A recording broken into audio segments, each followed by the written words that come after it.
মধ্যবিত্ত সংসারে একটু বুঝে হিসাব করে চালানোর জন্য বাগানে শীতের শাকসবজি লাগালাম। নমস্কার আমার প্রিয় বন্ধুরা, আশা করি আপনারা সকলেই খুব ভালো আছেন। আমরাও ভালো আছি। আপনারা কেমন আছেন আমাকে অবশ্যই কমেন্ট করে জানাবেন। আমার নতুন একটা ভিডিওতে আপনাদের সকলকে জানাই স্বাগতম। তো আজ হচ্ছে শুক্রবার, কাল ছিল বৃহস্পতিবার আমাদের এখানে হাট বসে। কাল হাটের থেকে বর টমেটো, লঙ্কা আর বেগুনের চারা নিয়ে এসেছে। অনেকগুলো চারা নিয়ে এসেছে জানেন। তো গতকাল সন্ধ্যাবেলা নিয়ে এসেছে। আমি মগের মধ্যে একটু জল দিয়ে চারা গাছগুলো সেই মগে ডুবিয়ে দিয়েছিলাম আর শিশিরের মধ্যে রেখে দিয়েছিলাম। তো চারা গাছগুলো এখনও ভালোই আছে। তো সকালবেলা ঘুম থেকে উঠে প্রথমে আমি টমেটো চারাগুলো লাগিয়ে দিচ্ছি। টমেটো চারাগুলো খুব তাড়াতাড়ি নষ্ট হয়ে যায়, তো সে কারণে আমি টমেটো চারাগুলো বসিয়ে দিচ্ছি। আর বেগুন আর লঙ্কা চারাগুলো বর ঘুম থেকে উঠলে পরে বসাবে। তো তারপর আমাকে আবার মারুলি দিতে হবে। তো কাজ যতটুকু এগিয়ে রাখতে পারি ততটুকুই হয়ে থাকবে। তো যাই হোক, এরপর দরজায় মারুলি দিয়ে দিয়েছি, তুলসী মন্দিরেও মারুলি দিয়ে দিয়েছি। তখন দেখলাম বর উঠে গেছে, ছেলে এখনও ঘুমোচ্ছে। বরকে বলে রেখেছিলাম সকালবেলা প্রথমেই উঠে চারা গাছগুলো লাগিয়ে দিতে হবে, তাছাড়া চারা গাছগুলো যদি না বসানো হয় তাহলে নষ্ট হয়ে যেতে পারে। তো সে কারণে আমি প্রথমে উঠে পড়েছিলাম আর উঠে পড়ে চারা গাছগুলো লাগিয়ে দিয়েছি। তো দেখুন এখন আমি মারুলি দিয়ে দিচ্ছি। তুলসী মন্দিরে আমার মারুলি দেওয়া হয়ে গেছে। আর এখন সামনের দরজাটায় চলে এসেছি মারুলি দেওয়ার জন্য। তো বর দেখুন ওই যে টিউবওয়েলটায় জল নিচ্ছে, ওই জলটা নিয়ে বেগুন গাছগুলো লাগাবে। তো আমি এই গাছটায় একটু জল দিয়ে দিলাম। আর নয়নতারা গাছটায় কিন্তু অনেক ফুল ফুটেছে আজ। তো আমার মারুলি দেওয়া কমপ্লিট হয়ে গেছে। এখন আমি চা করে নেব। এদিকে দেখুন আমি চা বসিয়ে দিয়েছি আর খাটটা একটু মুছে নিয়েছি।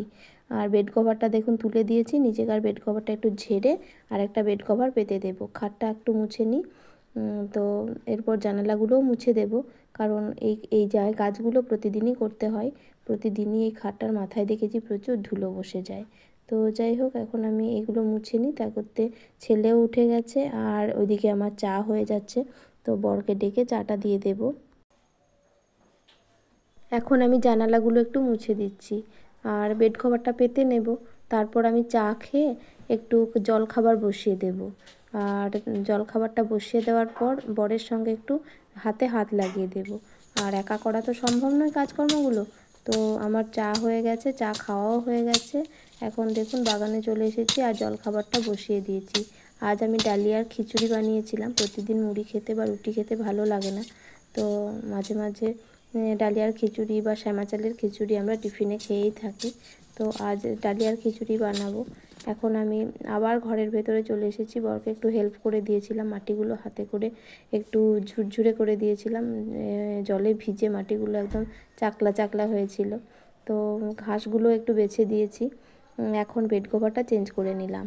এরপর ডালিয়াটা বসিয়ে নেব। ডালিয়ার খিচুড়িটা মানে রেডি করে নেব। এটা তো সেদ্ধই করে নিয়েছিলাম প্রেশার কুকারে। তো এখন আমি একটু জিরে, পাঁচফোড়ন, তেজপাতা, গরম মশলা দিয়ে একটু বানিয়ে নিয়েছি। ওদেরকে ডেকেও খেতেও দিয়ে দিয়েছি। তো এখন আমি খাবো না, আমি এখন কাজ একটু এগিয়ে নেব।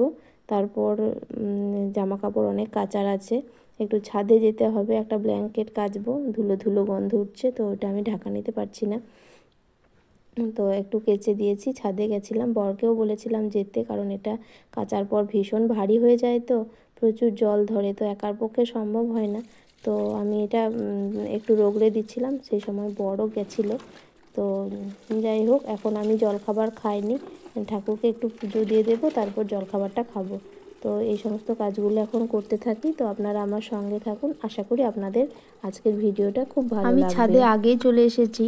বর জলখাবার খেয়ে অন্য একটা কাজ করছিল, তো সে কারণে আমি বলেছিলাম যে চেষ্টা করে দেখি একা একা পারি কি না, কিন্তু একার পক্ষে কোনো মতেই সম্ভব ছিল না, এটা বুঝতে পেরেছিল।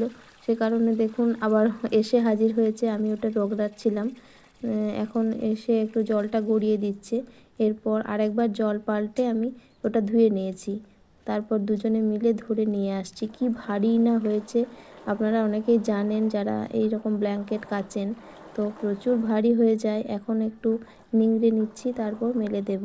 বর বলছিল এই দড়িটা যেটা মেলা রয়েছে, মানে টাঙানো রয়েছে ব্ল্যাঙ্কেটটা মেলার জন্য, ওটা ছিঁড়ে যাবে কিনা সন্দেহ করছিল। অনেক দিনের পুরনো, প্রায় 2 বছর হয়ে গেছে এটা আছে। রোদে অনেকটা ক্ষয় হয়ে গেছে, প্রচুর রোদ পায় তো ছাদে, তো সে কারণে আমরা একটু জলটা নিংড়ে নিংড়ে বের করে দেওয়ার চেষ্টা করেছি। এইটা মেলে দেওয়ার পর আমি দেখুন জলগুলো একটু টিপে টিপে বের করে দিচ্ছি যাতে একটু হালকা হয় আর দড়িটা ছিঁড়ে না যায়। এখন আমি জলটা বের করে দিয়ে নিচে চলে যাব, আর বর অলরেডি নিচে চলে গেছে, কারণ বাগানে সবজি লাগানোর কাজটা কিন্তু আমাদের এখনও শেষ হয়নি। ছাদে ওই যে ব্ল্যাঙ্কেটটা মেলে দিয়ে এলাম কেচে, তারপর আবার কিন্তু বাগানের কাজে লেগে পড়েছি।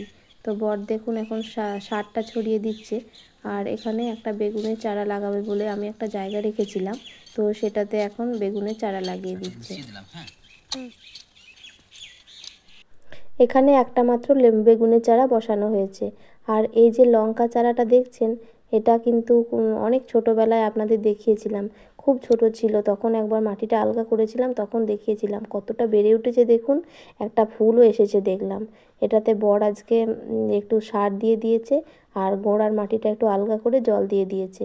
এরপর মনে হয় তাড়াতাড়ি গ্রো করবে। আর বাগানের ভেতরেও দুটো লঙ্কার চারা আছে, তো ওগুলোও কিন্তু ভালোই বেড়ে উঠেছে, একটা ভালো বেড়ে উঠেছে, একটা লঙ্কাও ধরেছে আপনাদের দেখালাম। আজ কিন্তু বর ওগুলোতেও একটু করে সার দিয়ে গোড়ার মাটিটা আলগা করে জল দিয়ে দিয়েছে। এতদিন তো সার দেওয়া হয়নি, বর এখন কিন্তু সার নিয়ে এসেছে। তো এখন দেখুন এখানেও একটা মাটি রেডি করে নিচ্ছে, এখানে দুটো লঙ্কার চারা বসিয়ে দিয়েছিল, তো একটু সার দিয়ে দিয়েছে, তারপর মাটিটা রেডি করে দুটো চারা গাছ এখানে বসিয়ে দিয়েছে। আর এই যে লঙ্কার গাছটা দেখছেন, এটা কিন্তু অনেক দিন আগে লাগানো হয়েছে, খুব একটা বাড়ছে না, তো আজ একটু সার দিয়ে বর মাটিটা আলগা করে ঘাসগুলো একটু ছিঁড়ে দিচ্ছে, তাহলে মনে হয় তাড়াতাড়ি গ্রো করবে। তো দেখুন একটা লঙ্কাও ধরেছে। চারা গাছগুলো বসিয়ে দেওয়ার পর এখন বর আর একটা জায়গায় মাটি রেডি করেছে এখানটায়, তো সেখানে পনকা শাকের বীজ ছড়িয়েছে। তো পনকা শাকের বীজটা দেখুন এখন ছড়াচ্ছে, বালির সঙ্গে মিশিয়েছে। আমি বললাম বালির সঙ্গে মিশিয়ে দিতে, তাহলে একটু পাতলা করে বেরোবে, আর যদি শুধুমাত্র বীজ ছড়িয়ে দেওয়া যায় তাহলে কিন্তু খুব ঘন হয়ে যেতে পারে। তো সেই কারণে আমি বাবার কাছ থেকে দেখেছিলাম আর ওকে তাই বলেছি।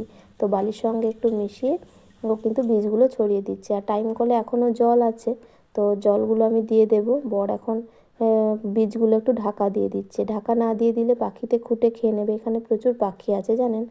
তো এখনও টাইম কলে প্রচুর জল আছে, তো আমি এখন ঝাড়িতে করে জল নিয়ে পনকা শাকের যে বীজগুলো ছড়ানো হলো সেগুলোর মধ্যে দিয়ে দিচ্ছি। বর একটু রেস্ট করছে, নিচু হয়ে কাজ করতে গেলে খুব কোমরটা ধরে যায়, তো অভ্যাস নেই, তো সে কারণে এরকম হচ্ছে।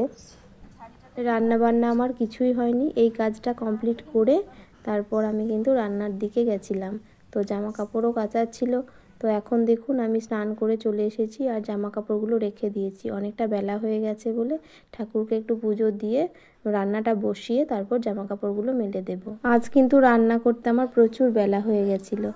এখন আমি ফুলগুলো তুলে নিয়েছি, আর অপরাজিতা গাছটায় অনেক ফুল ফুটেছিল, আর যে ছোট্ট মতো একটা অপরাজিতা গাছ আছে ওটাতেও দুটো ফুল ফুটেছিল, এই দেখুন দুটো ফুল ফুটেছে, তো সেই দুটো ফুল আমি তুলে নিয়েছি। এই ফুল গাছটায় সাধারণত ফুল তুলি না, খুব ছোট তো, আর খুব একটা ফুল ফোটেও না, তো আজ দেখলাম দুটো ফুল ফুটেছে, তো আজকে তুললাম। আর নয়নতারা গাছটাতেও ফুল ফুটেছিল, সব ফুলগুলো আমি তুলিনি, কয়েকটা ফুল রেখে দিয়েছি, অনেকগুলোই ফুল ফুটেছিল। এখন আমি তুলসী পাতা তুলে নিচ্ছি, এরপর ঠাকুরকে একটু পুজো দিয়ে দেব।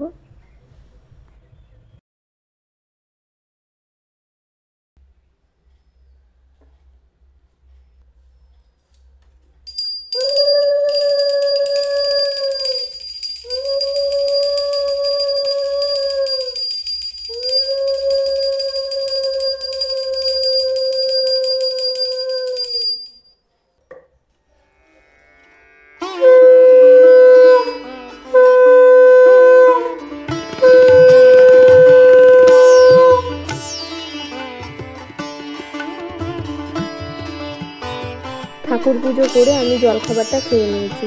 আজ যে বললাম ডালিয়ার খিচুড়ি করেছিলাম, তো সেটাই নিজের জন্য একটু রেখেছিলাম, তো সেটাই এখন খেয়ে নিয়েছি। এরপর রান্না করতে চলে এসেছি।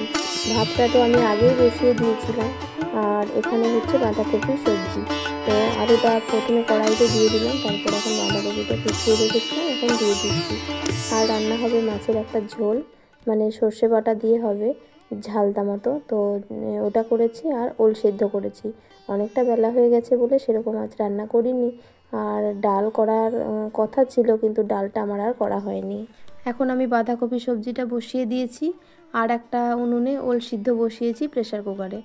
জামা কাপড়গুলো তো আমার মেলায় হয়নি, স্নান করার পর ওগুলো বালতিতেই রাখা ছিল।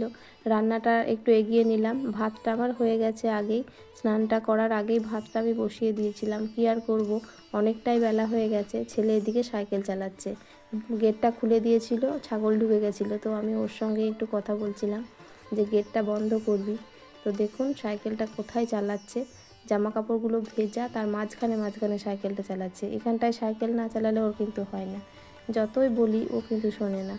তো এখন আমার জামা কাপড়গুলো মেলে দেওয়া হয়ে গেছে, আর ঘর মোছার পর বাইরেটায় জল দিতে ভুলে গেছিলাম।